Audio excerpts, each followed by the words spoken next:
Welcome to Sons of a Gun, a podcast about all things DC. I'm Alex Gunn. I'm Justin Gunn.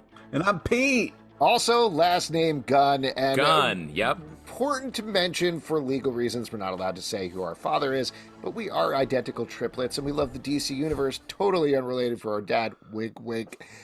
Anyway, this is the first episode of our required reading. Ooh, yes. Nothing like giving the audience homework before they have to listen to a podcast. Well, Dad said that everyone had to read this stuff, but I mean, James Gunn said that we all had to read. Right. But yes, James Gunn, who is the new head of DC Studios, after he announced his upcoming slate, Chapter 1, Gods and Monsters, he tweeted out a bunch of books that he said really inspired what they're doing. One of them, the first one we're going to start with here, is very much a one-to-one. It's Supergirl, Woman of Tomorrow, which is also the name of one of the movies that they're doing. It is clearly very specifically inspired by that, and we're going to talk about that at the end of the podcast. But as comic book podcasters and hosts for the past 15 years plus, we've definitely reviewed a ton of comics, and we love talking about comics. So even beyond the movie stuff, what we're going to do with these required reading podcasts is take a deep dive either into or back into the book, in this case, because we did review every issue individually on our The Stack podcast. So that's the groundwork here. Let's talk a little bit about the book, which, mind you, as soon as James Gunn tweeted this and 3 other books out, they sold out immediately. Like they are not available physically unless you can find an old copy or a used copy somewhere. You got to get it digitally, at least for right now. But DC said they're going back to print on all of this stuff. So that's good. It is cool. Well, it's exciting just as a comic reader to see the impact that doing a story set specifically from a book like this can really have. It's great. Yeah. And this is just to continue the side trip a little bit. I love the fact that they've been putting in the trailers for the DC movies at the end. Here's 3 books that you could buy that are inspired this movie or will let you read more about the movie. It's something we've been asking for decades for the movies to do. And it seems like something they're really leaning into. So very exciting. This is Supergirl, Woman of Tomorrow. It's written by Tom King, art by Bilquis Evely, colors by Matheus Lopes, also letters by Clayton Cowles. And I wanted to mention this here because they were apparently at least part of the inspiration behind this, and Tom King credits them as working very heavily on crafting the book. Edited by Brittany, Holzherr, and Jamie S. Rich. So, background on this book. This is a 8-issue series released starting June 2021, running through February 2022. In 2022, it was nominated for Best Limited Series at the Eisner Award, which, if you don't know, is sort of the Oscars of comic books. Yeah. It lost the Eisner. It didn't get the Eisner, which I was very surprised to see because this book is phenomenal. But, man, tough competition that year. Pete, you're going to get angry about this, but the Beta Ray Bill book that Daniel Warren Johnson was also up for the Eisner that year. Another phenomenal book. There are a couple of other phenomenal limited series, but the one What won? What beat out? Well, this is the thing, is it lost to The Good Asian by Pornsak Pichashot. Sorry, I always mangle that name. I apologize. And Alexandra Tefengi, another great book. So very tough competition, but this is right up there in terms of one of the best books of that year. Also, a little bit of groundwork. Wait. Yeah. I just want to say, while we're talking about the art, this is one of the most beautiful books I've ever read. Like, this comic was such a breath of fresh air in the stack and was so beautiful. The page layouts, everything was just absolutely gorgeous. So well thought out, so well done. It's a breathtaking book. It is unbelievable. Worth it for the art alone. I just wanted to and thank you for bringing up now in the middle of laying the groundwork for the history, because we weren't planning on reviewing the book at all. Good. Yeah. Oh, I didn't even notice there was art here. I've just listened to it as an audio comic book. Honestly, it's hard. This is one that kind of actually would work as an audiobook. I know you're making a joke, but a couple of other things that I wanted to mention here. I went back and I read this interview. I think, I should have looked up. I think it was on Sci-Fi, actually, sci-fi.com, where they talked SYFY, how I spell sci-fi. Sci-Fi, Tom King talked a little bit. If you don't know him as an author, he writes very dark corners of the DC universe. And he said that a lot of the stuff he was writing, in particular Rorschach and Heroes in Crisis, and I'm forgetting the other book that he wrote. Oh, Strange Adventures. Strange Adventures. Thank you. I wanted to say Strange World, the Disney book. But all those books were very, very dark looks. And he said they were specifically inspired by 2020 and the darkness of the world. And it felt like there was no hope left. And that's something that he really wanted to explore, deal with those feelings that he was feeling. And as he started to think about it, as he started to move forward, there started to feel like to him these glimmers of hope. Things are still very dark, they're still very grim, but that's what he was looking at here in terms of Supergirl, is trying to find that spark of light in that overall grimness that he was feeling for the world. Moving over to the art that Pete thankfully mentioned, Evely actually sent a mood board over to Tom King, and I think this really hones in on a lot of what the art is. She was inspired by 70s European books, Mobius in particular, as well as some of the weirder stuff from John Buscema and Gil Kane. The quote that Tom King used, which I gotta say, as a fan of this book, I don't think he's quite on par here, but he said, "This is our Incal," which is a pretty famous, wild graphic novel. Incal's way wilder than this. Nothing against this book, but interesting thing there. It also points to a lot of these books that he's calling out, the John Buscema and the Gil Kane books. They are 70s epic space adventures like John Carter, Warlord of Mars, which seems like the very direct inspiration here. Man, John Carter, was one of us like a huge John Carter fan? I can't remember. Okay, this is crossing the podcast streams, but after a screening of the John Carter movie... You were so hyped! You were so hyped! You weren't even there, Pete. It was just me and Justin. So hyped! We came out, and a PR agent asked us, "How did you think?" And I said, I could see this being somebody's Star Wars. And you've changed your quote. No, don't try to backtrack. That's what I said. That's not what you said. I did not say, over the years, this has nothing to do with this book. Over the years, this story became, I came out and said, this is this generation Star Wars, that's the quote I remember. You were so hyped. I did not say You were so John Carter hyped up. Yeah, Alex, I know this is a departure. It's panned out with all the John Carter sequels and the spinoffs of the TV series. It is this generation Star Wars. So it has panned. I will tell you that. I was just listening to a podcast talking about mistakes Disney's made over the years, and John Carter was literally the biggest mistake in like the last 100 years of Hollywood or something. Well, what was that podcast? We're wrong about everything. The podcast. Yep. Yeah, it was Alex's quote, actualquotes.com. Last little bit of history that I want to say here that I thought was kind of interesting. Steve Orlando, who's a great comic book writer we've had on our live show a bunch of times, actually helped out Tom King figure out the character of Supergirl when he was trying to tackle him. Again, I'm not 100% sure about this, but I thought this was an interesting take. What Steve apparently offered up to Tom King, and they're both Jewish in their background, at least in part. What Steve said is that Superman is the baby that was sent away before the Holocaust starts. Supergirl is the kid who was in the Holocaust and managed to survive. I definitely think that plays into the way that Tom King writes throughout this book. Again, I don't know that I 100% agree with that. It is very heavy. But I don't know. It plays into certainly the way that Tom King crafts the story.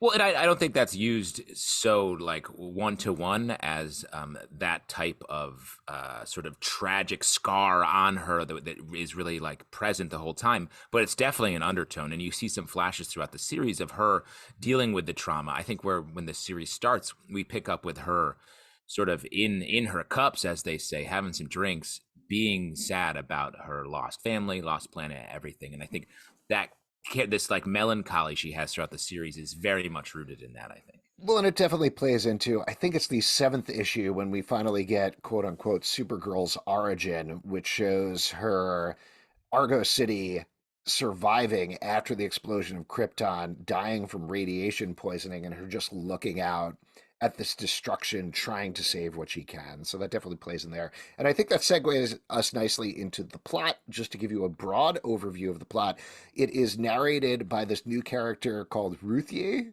I think that's how you pronounce it. Yeah, I She think that's is it. an alien farmer, young girl, lives on a world that doesn't really know from space travel or aliens or anything like that. And this man kills her father, and she begins a quest for vengeance to go and kill him back. Quest At for which point she encounters vengeance. Supergirl. This man also hurts Crypto, the super dog, shoots him with an arrow. Uh, Terrifying, horrifying scene. uh, And so they're both united in this purpose to track down this guy and go on a long universal trek to finally track him down, ultimately leading to the question of should you kill this man or should you not? And there's plenty of twists and turns there. So that's the broadest possible overview of the story.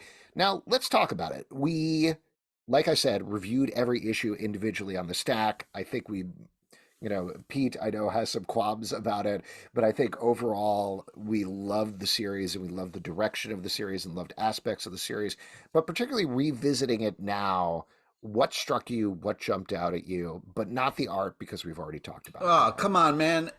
I no, you We can't did talk talk about about it. We this did talk. book without talking about the art. And what I'm really worried about is this is a real achievement in comics. This feel, this mood, this tone this is such a great way to be introduced to Supergirl. You know, she's not in the shadow of her cousin. It's just about her struggle, her story, and it's this kind of like cowboy and space story with a little bit of kind of like vengeance in there. And I think it's such a beautiful way to kind of start her story, and such an interesting, unique thing that as a reader of comic books, I've seen her story a bunch of different ways. And this one is just so striking and so unique. It's kind of reminds me a little bit of The Mandalorian, where it's just kind of her on an adventure. You know what I mean? It's not all about, you're not constantly bumping into other DC characters and stuff. It's just kind of her out there. And it's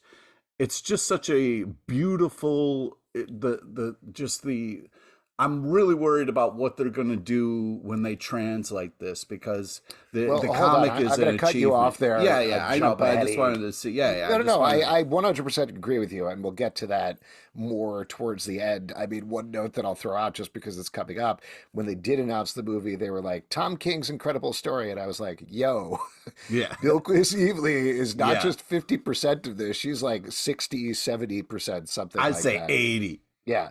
The other thing that I wanted to mention about the art, without getting, again, we'll talk about the movie adaptation towards the end of the podcast.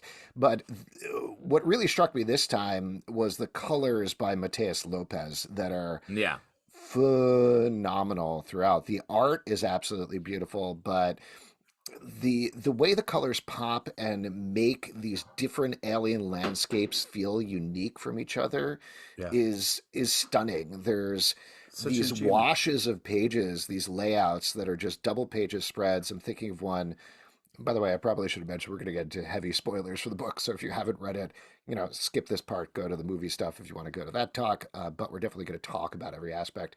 There's a thing towards the end when Comet shows up and Supergirl is flying through space Yeah, on Comet, this double page splash where you see them appear multiple times.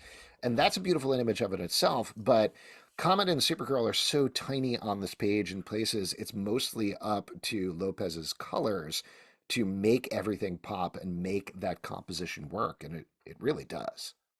Well, and I think the variety and the world building of the different issues and the different art styles or art sort of color styles and art design of the characters and worlds really feeds into the story a lot. Like we're talking about how much an artist can influence the actual storytelling. And I think with this, it really shows time and space passing. Like they're traveling for so long. There's a weariness to this book.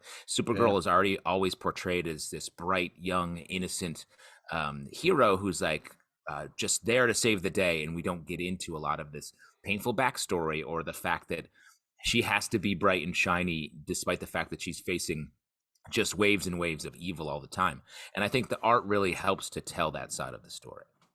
The other thing that I think is interesting, and this doesn't exactly jump from the art, but like Pete was saying, we start off with Supergirl, 21 years old. She's celebrating her 21st birthday at the beginning of the book by getting drunk on a planet that has a red sun because she Yes. can't get drunk otherwise because Yeah. she's Supergirl. That's the way I do it too. Yes. Yeah, I have So to go. same. it is an interesting dynamic because you're getting this true grit thing that, like you expect from True Grit, from The Mandalorian, from Lone Wolf and Cub, all of these different stories. Yeah. It's usually a wizened older man and a young girl or young boy that's tagging along with them on this mission of vengeance. Having Supergirl somewhat closer in age, but still more life experience than Ruthye, it changes their dynamic. It doesn't exactly make them equals, but it makes them more understandable to each other. And I don't know, it's interesting how that dynamic changes it. I also think it changes the dynamic that it's two female characters instead of a male character and a female character, or a male character and a male character. And it's little changes like that, but they definitely work in terms of executing on a story that does feel fresh and new, even when it's hitting all of these tropes across the board. Yeah, and it has like we talked a lot of, about the Western nature of it, but it has this sort of like storybook fantasy angle on it as well, where it's like a quest.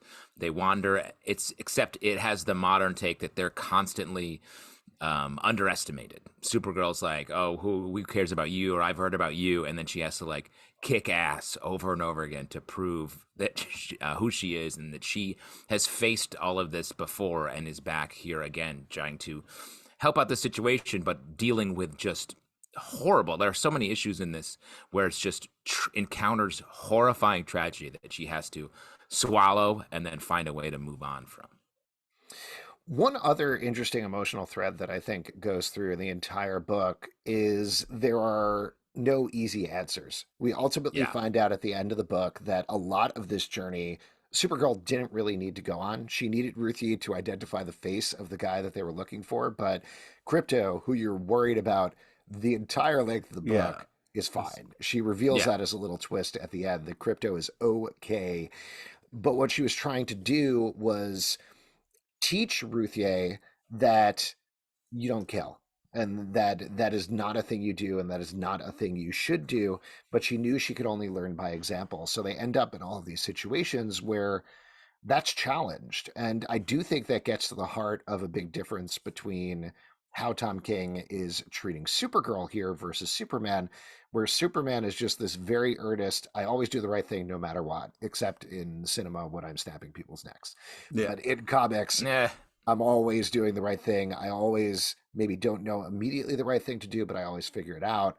Supergirl, the way that they depict her here, struggles with that a lot more. And so she is able to make that connection with Ruthye, who is very naive, has never been outside the world. And ultimately, it isn't even necessarily about her learning not to kill so much as her learning the process of how you make a choice whether to kill or not. Right. Yeah. And I think what we were talking about earlier with the difference between Superman and Supergirl's origins, where he was a baby when he left his planet, never had to deal with the reality of that loss. And she felt it. And I think that informs sort of the slightly controversial end of this book.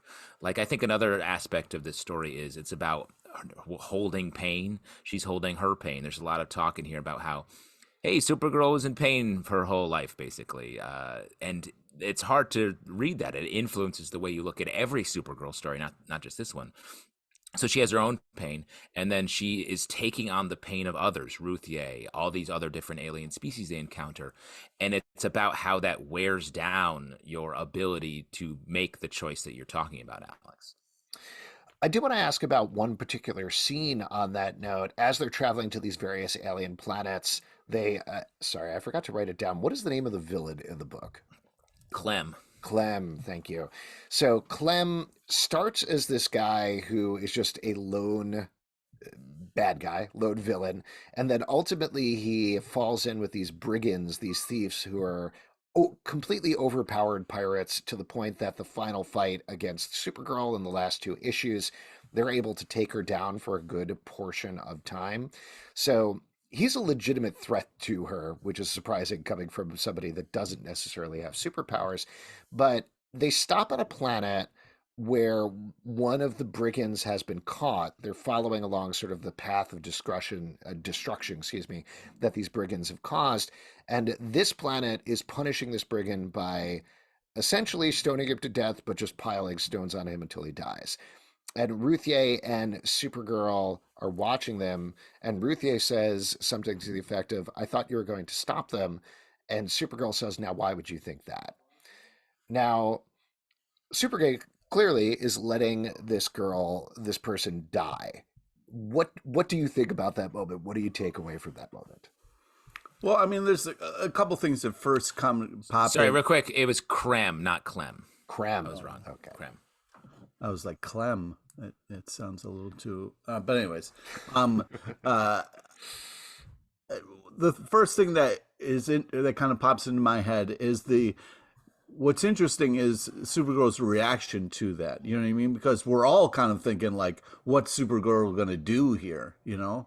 But it's this interesting idea of like, she's visiting another planet. They have their own set of rules that they live by, their own kind of thing. And if they want to just pile, it's not like they're throwing them. They're just piling on somebody. Oh, okay. So, that's you know, nice. it's a I don't know. nice. I'd still not like the piling. Yeah. I mean, the piling, sure, but at least you're not, getting hit all the time. You know, I feel like the end result's pretty. Well, either way, you're dying. Sure, you know what I mean. Yeah. But if you got your choice, Pete, you got your choice. You'd be like, pile some rocks. Well, if on somebody me. was going to kill me, but that was like, hey, here's a pillow first. I'd be like, thank you, and then I would die. What if they were smothering you with that pillow? It's still a nice gesture. What if they were piling pillows over your breathing holes so then you died? How many pillows do you think it would take to kill you? Probably a lot, huh? To crush you? Yeah, to crush you to death. Wow, that would be. I don't know if there is enough pillows to crush you to death. Gosh, we got to get a scientist on the next podcast. Or My Pillow guy. Maybe we'll have him. Oh, have some good let's info for us. Yeah, it does. Yeah. That sounds like a horrible. That idea. guy knows exactly how many pillows it takes to crush somebody. What a great way to go out. Anyway, you were saying, Pete, that you liked this guy dying. No, I was just saying that it was interesting the fact that like she responded that way. It was kind of a cool needle scratch where it was like. There's stuff going on here. We don't always have to interfere and interject ourselves onto things. Well, it's like if it's stepping out. When we meet Supergirl in the beginning of the story, she has been to all these planets. It's not like she doesn't know about it, but she's learned the lessons that like, while Superman goes into any situation, it's like bad guy, good guy, got it.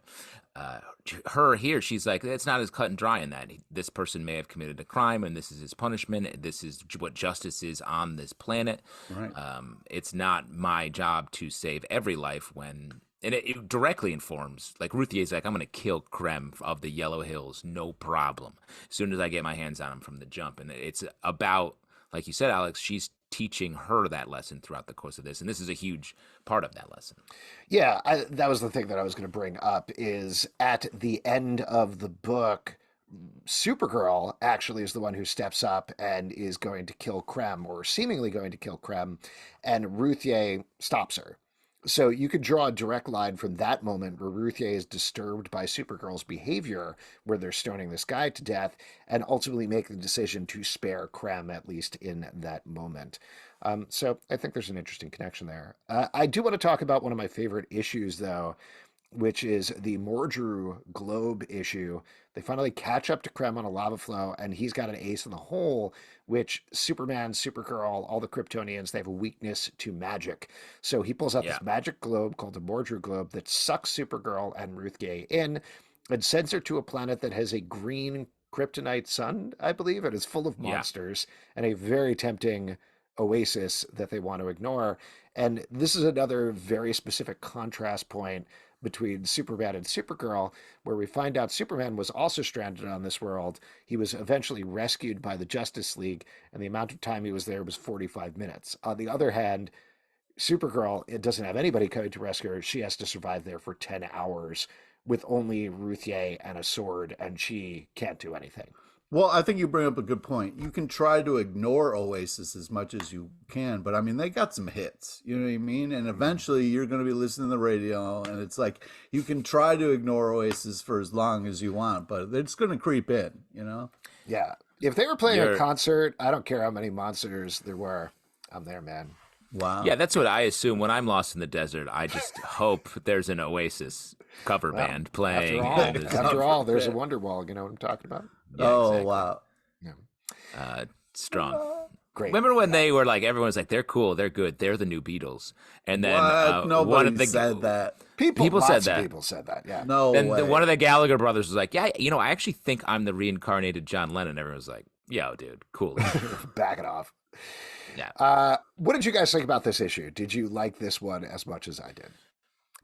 Yes, I mean, there are a lot of great issues. The one on the reread that I liked the most was, I think, issue 3, the one where she's on the planet where everyone seems nice, and it's because they killed half of the people on the planet. Mm-hmm. In the blue versus purple town, and Krem comes in and kills them. That one was just so dark and so realistic to me. But this one was like very much like the superhero, like the makings of a hero type issue. And I loved the scene we get finally of her talking to her dad right before she's sent off of Krypton. I thought that was such a great, just like exclamation point in the middle of this issue. Pete, what about you? Do you have a favorite issue from this one? I do. I just think the first one is such an epic, kind of like really sets the tone for this unbelievable thing. I also love the way it starts of her just wanting to drink with her dog and, you know, have a moment, you know, and you'd love to drink with the dog. That's like a bucket list, right, man? Yeah. I felt very seen in that moment. You know, the Spuds McKenzie, you think, or do you want to, or just any dog, any dog, any dog? Or does you it want need like to be a a beer talking dog? Yeah, does it need to be? Yeah. I want to outdrink Spuds McKenzie as well.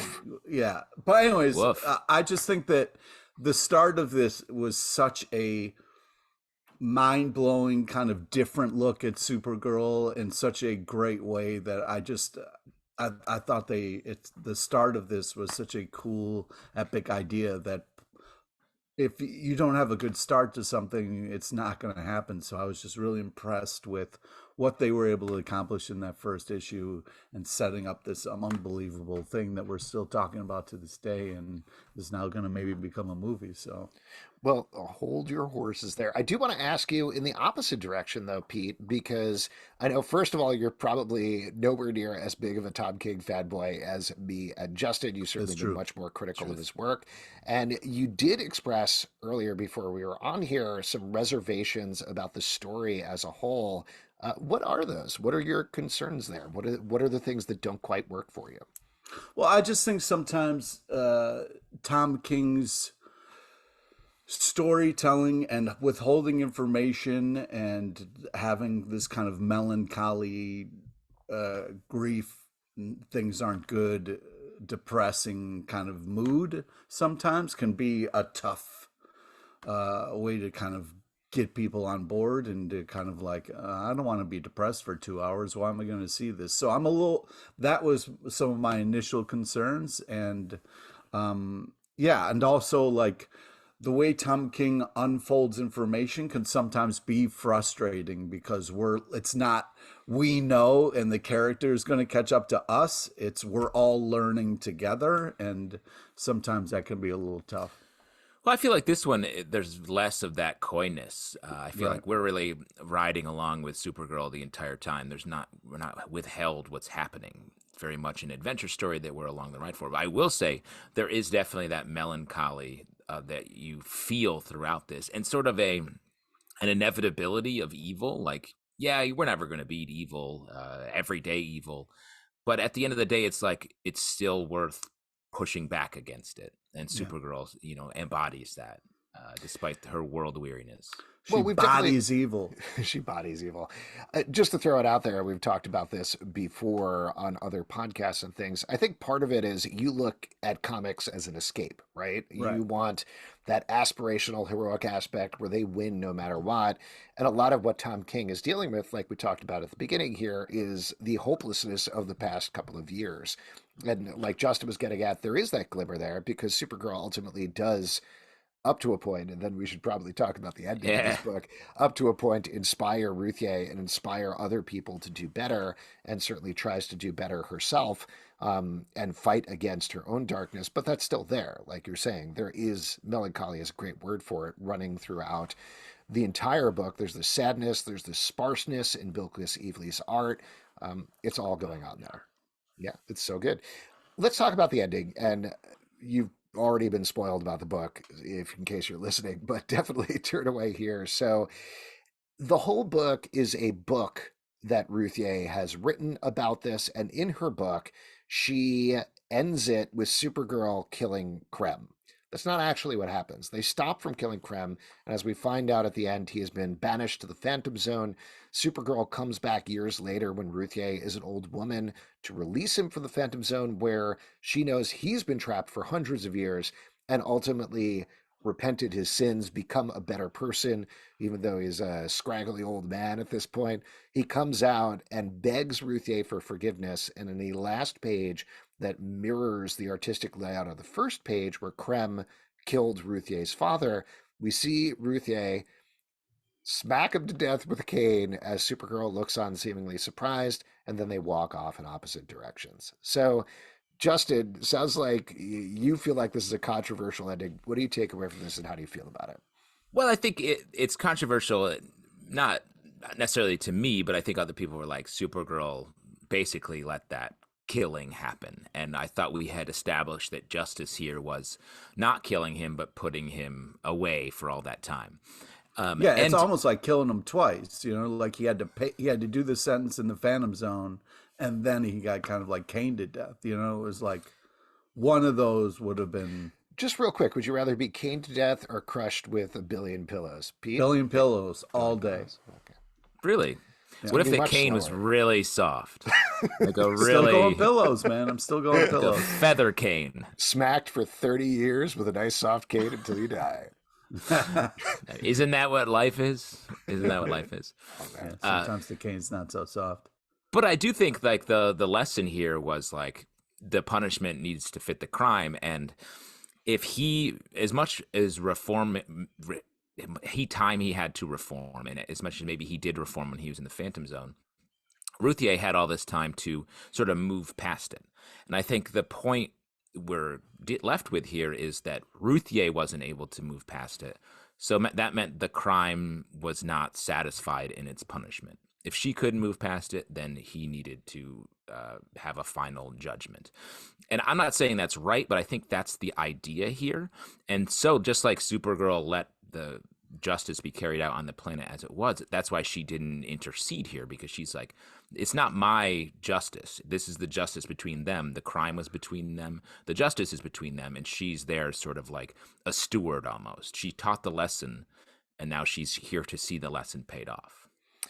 I think it's very much up to the interpretation of the reader, particularly because the way that Bilquis Evely draws it is all in silhouette, so you can't actually see what Supergirl's reaction is. But I certainly take away from her body language surprise. That's what I read there, because I do think Supergirl comes to this situation expecting, well, this is closure on this story. I'm going to bring Krem to Ruthye, and she's going to forgive him, and then he's going to go live I want to say conservatively 3 to 6 months left he has in his life. Oh, come on, That's man. nice. He's a scraggly old man. I know I said What are that you, earlier, you a creme doctor over here? Yeah. I got my Krem doctorate at Krem University. You don't know somehow. that alien race could live for millions of years. You have no idea. No, Did that I mean know. she should have killed him if he was going to live much longer? Yeah, what's that about? That's a great question. I'm not going to answer. But the main thing that I'd say is I think this is not the outcome that Supergirl expected, and I think that's why they walk in opposite directions, because Supergirl is ultimately going off to a place of, no, we do not kill. That is not what we do. I'm always striving to do better. And Ruthye is like, well, lived my entire life, killed this guy. That's what I needed to do. I thought about it for a long time and decided back on that beach, I made the wrong decision. That's like dessert. I think there's a life's lot of dessert. stuff that happens in between the panels here. What we didn't see was he was like, hey, can you forgive me? And she was like, no, I can't. He was like, all right, well, I got some weird radiation in the Phantom Zone. And, the only way I can, if you could just end my misery by caning me to death right here, that would be great. So that way I can, Wait, do you really feel like you need something like that in here for this to fit? Like, are you left unsatisfied with this because Supergirl sort of It's allowing or it's a assisting in a it's murder? I mean, I'm not. I didn't like the Sopranos ending on this a little bit, where it was kind of like, I don't know, we're gonna walk away in different directions. Both people are kind of scratching their head, going, I don't feel good about this. It's such a beautiful, amazing achievement, and the ending is a little kind of weak sauce. But So I don't know though. I think that's very much the point of the ending. I don't think the ending was like, I don't know what to do. I'll just have him walk away. Like I think this was very intentional. It's not like sure, yeah, it's not like the sauce got weaker at the end. I think it's I just think it's just one of those things where, you know, and again, it comes back to what Zalvin was saying: is I want this not to match what's happening outside, where there's tons right. of sad stories and the good guy doesn't always win. But in comics, it's nice to get a hopeful story. So I'm always rooting for that instead of the reality that this story built, that it did a great job of just staying in, you know? Well, I think that's Tom King's thing, is injecting some real world gray area into a lot of comic book stories. And that's definitely what this is here. Let me ask you this, Pete, though. Would you want revenge if Krem or a Krem-like figure had shot an arrow through Spuds McKenzie, your drinking buddy? Yeah, exactly. Yeah. Especially if it You'd was be, because I have a feeling you would murder that dude in the heartbeat. I think maybe I read this wrong, but I think that's how Spuds died, right? Oh, come on, Space man. pirate. Yeah, that's the part they leave out of the legend. The space pirate killed Yeah, Spuds. they got to put that in some of those butt ads, man. Before we move on here, are there other moments from the book that you wanted to call out? Things jumped out to you, scenes, etc. Pete, I'm sure you have a list a mile long. Well, I just think it's one Did of you the. mention the art, Pete?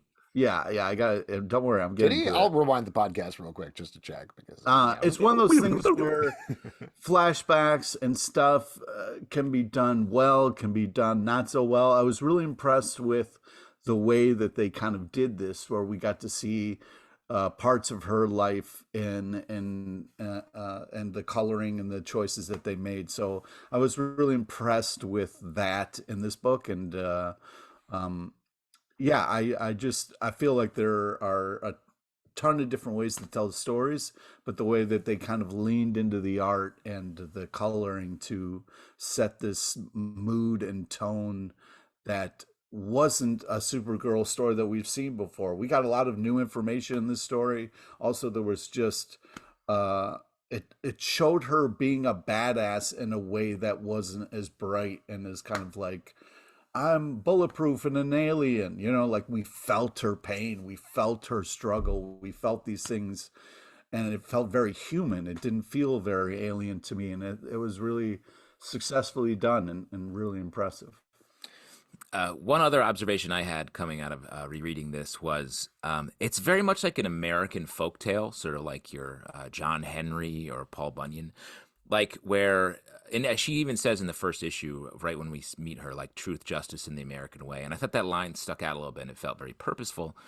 And in American like folk tales, it's like a great adventure, but then like John Henry dies at the end when the hero is just like, whoops, too much for my heart, falls over dead. And I think that's the idea here, is that like it's an amazing story, but like reality is always there. And it's very American to be like, I did this great thing and now I died.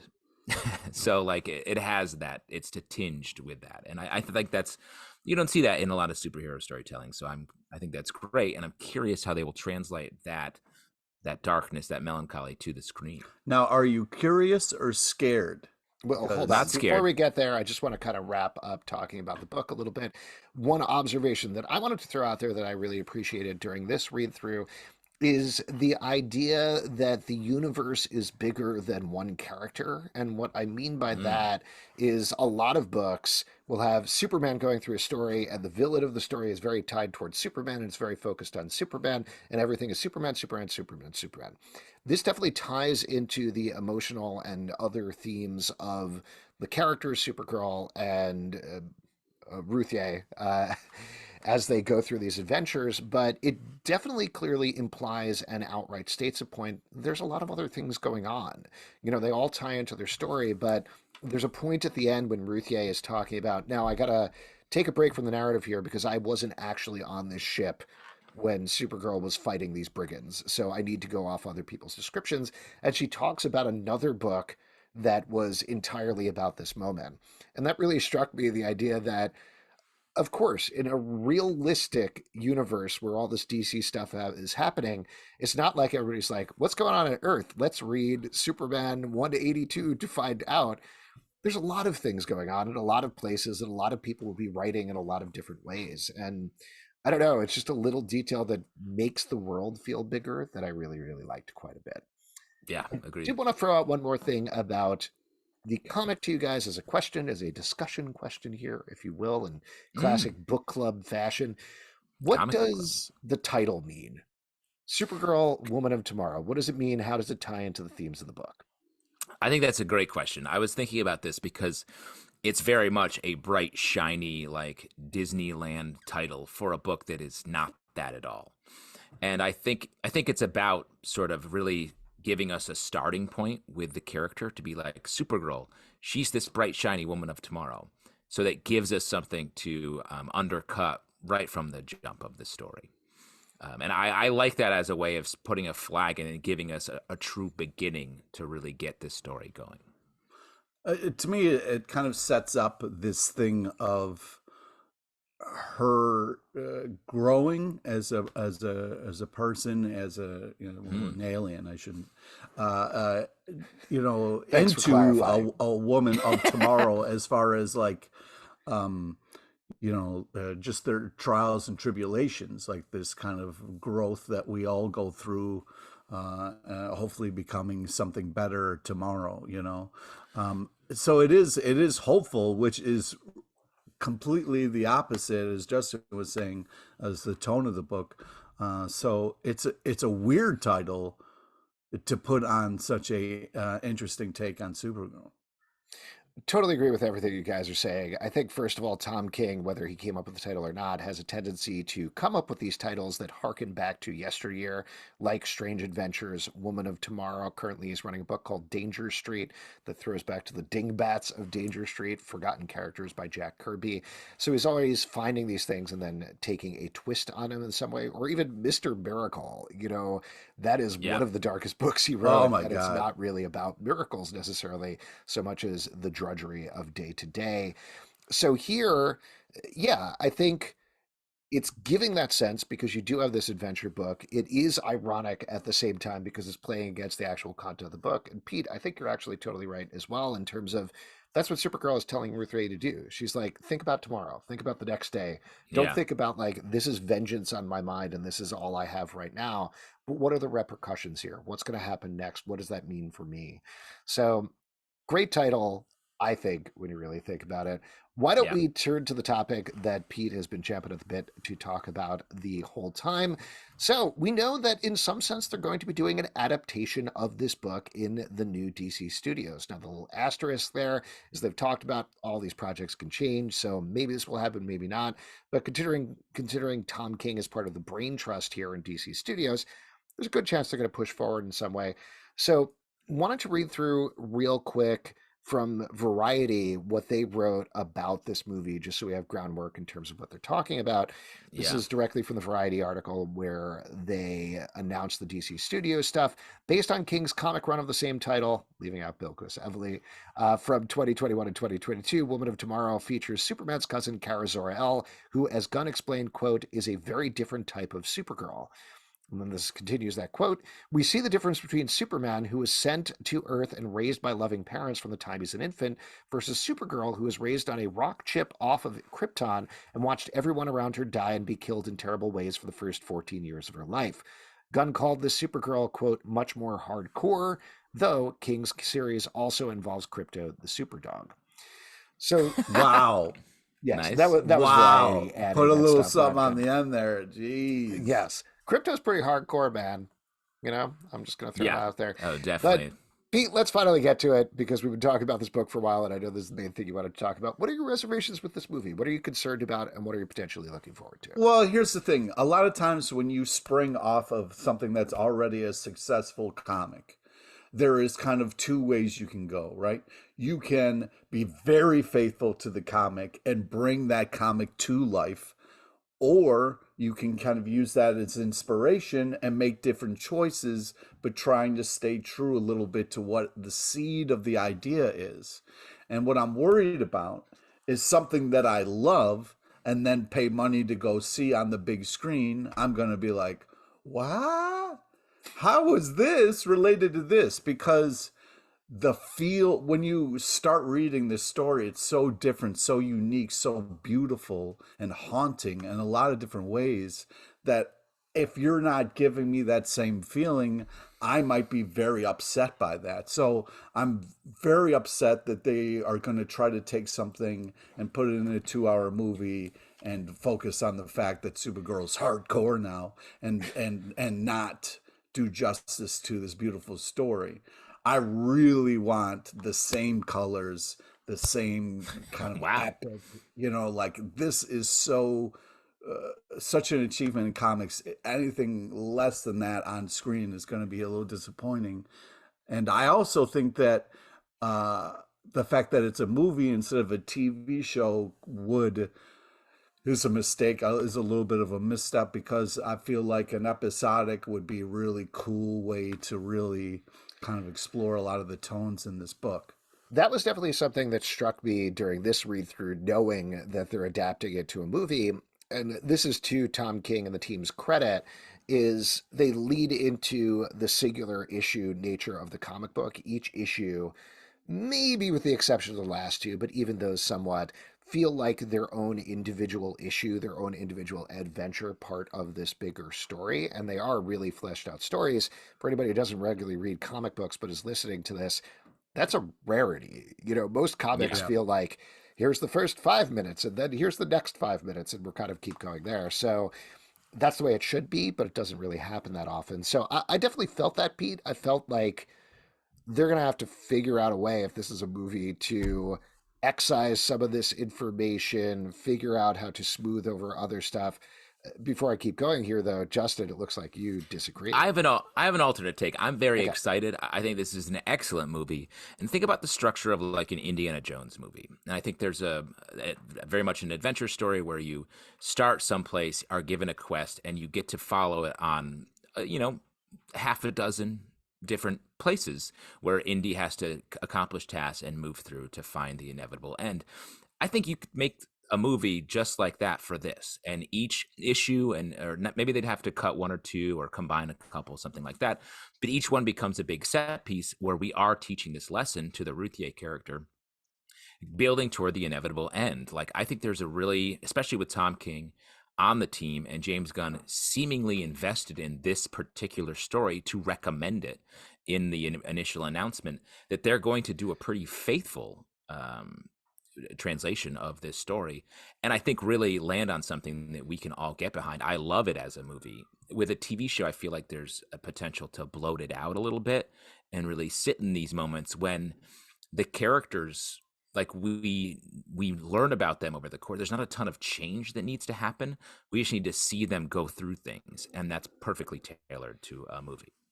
I think that's a pretty fair point. There's one issue in particular that we didn't talk about earlier that I'm thinking of, where Ruthye narrates and says, okay, while we were on this space train traveling from place to place, people would always approach Supergirl and say, hey, you're Superman's cousin, right? I'm going to kill you for something that Superman did. I'm just going to tell you about this one thing rather than all the things, because there's too many of them. It happened too many times. It's kind of boring.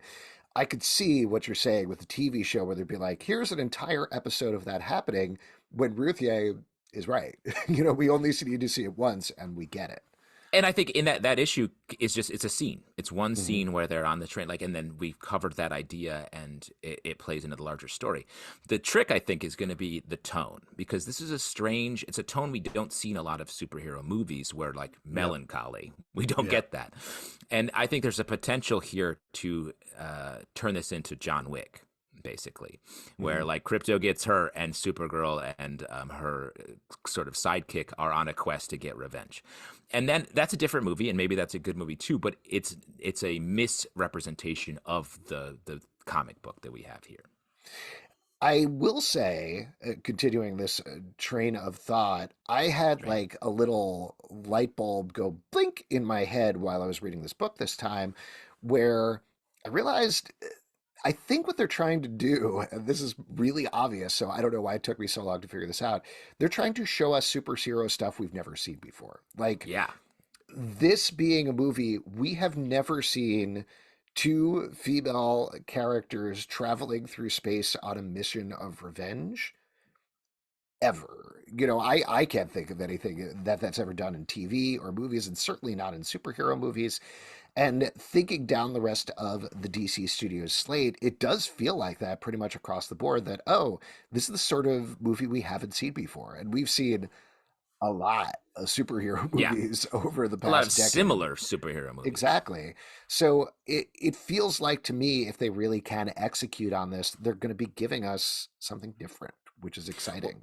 Well, this is something that I was going to, like, we didn't really talk about when we did our first launch of this podcast, but the chance that DC has here with all of these projects is to really upend. Like, Marvel made the first big creative leap with all of their movies and establish a very clean tone. But they've been stuck in that tone for a while. They're trying to deliver the same thing in different ways, and everything's getting a little bit complex and a little bit watered down. And I think there's a huge vulnerability by leaning into what James Gunn seems like he wants to do, is to get more creative again, innovate, lean into script writing first, and find these great stories and bring them to screen in different ways. And I think this is a huge opportunity in that department to make a movie that is different, feels different, looks different than anything we've seen before. I also think that like Legends of Tomorrow did a great job of having some female leads be the focus and driving on these kind of space adventures. And what I don't want to lose from the comic is these epic panels that are just gorgeous and filled with amazing color, and these planets that look so different than anything we've ever seen. So I want them to try to really channel that in the movie, and I won't be disappointed. Mentioning Legends is a very good call there, and I totally agree with you about the look. If this does end up looking like Marvel's usual space mud at the end of the day, that is a huge fail in my mind. One other thing I wanted to throw out to you guys about the movie, and this is complete speculation at this point, but do we think that Sasha Calle, who is playing Supergirl in the upcoming Flash movie, will come back to do this? And with the caveat, we haven't seen the Flash other than a trailer. Right. And I think no. I think the casting here, I think that her Supergirl is different than purposefully. It's a multiversal Flashpoint Supergirl. And I think that's a hardened Supergirl, it seems, just based on the trailer. And I think for this, you need sort of the bright, like, innocent Supergirl, no matter how they cast it. I think that sort of core, that tone needs to be in the casting choice. I'm going to disagree with you and say I think we've only heard really good things about Sasha Calle in the movie. This is in the Flash. It's a Flashpoint version of her that's been imprisoned her entire life. So she is going to be harder. She is going to be hangrier. Granted, did I say hangrier? Hangry? Yeah, she's hungry. Oh my God. Hungry. I don't know. I mean, there's angry and then there's hangry. You know what I mean? But That'd be crazy if they put she's trying to get a lunch the whole movie. And it's just like, God. listen. Yeah, this guy Krem has my lunch, and I got to get my lunch back by the end. He's a lunch pirate. Crafty. He's a sandwich pirate. Yeah, Oh man, that's the worst those kind of guys pirate. are the worst. I really don't Yeah. like those guys at all. No, I think like if her performance is as good, I feel like, and this is just pure suspicion on my part, that might have been even the impetus for throwing this on the pile here. That you got Andy Muschietti, who directed The Flash, who they apparently love and love the work he's doing. James Gunn has said that he would love to work with him again in some capacity. You've got Sasha Calle that, again, is getting like good notices coming out of the Flash movie. So knowing they have a solid Supergirl, knowing they have a solid director that's worked with her before, it's really just up to the actress to moderate her performance in some way from Flash to this movie. And they could follow it forward. Totally different Supergirl because it's a totally different universe, but you keep that connection there. I think that might be kind of interesting. It could be. Yeah. All right. Well, there we go. Supergirl, Woman of Tomorrow. If you can find it somewhere, definitely pick it up. Otherwise, Yeah, get it please digitally, do, yeah. at least for the moment. But phenomenal book. And for all of you out there, if you'd like to support our podcast and all the podcasts we do, patreon.com/comic book club. Also, we do a live show every Tuesday night at 7 p.m. to YouTube and Facebook. Come hang out. We would love to chat with you about this book and all the lovely DC books out there. Apple, Spotify, Stitcher, or the app of your choice to subscribe, listen, and follow the show at Comic Book Live on Twitter, Comic Book Club Live on TikTok and Instagram, comicbookclublive.com for this podcast, and many more. Until next time, Dad, you're doing a great job. Dad, you're crushing it. I will say I did the milk, which is prevalent in the fridge, is expired, and we need to throw it away.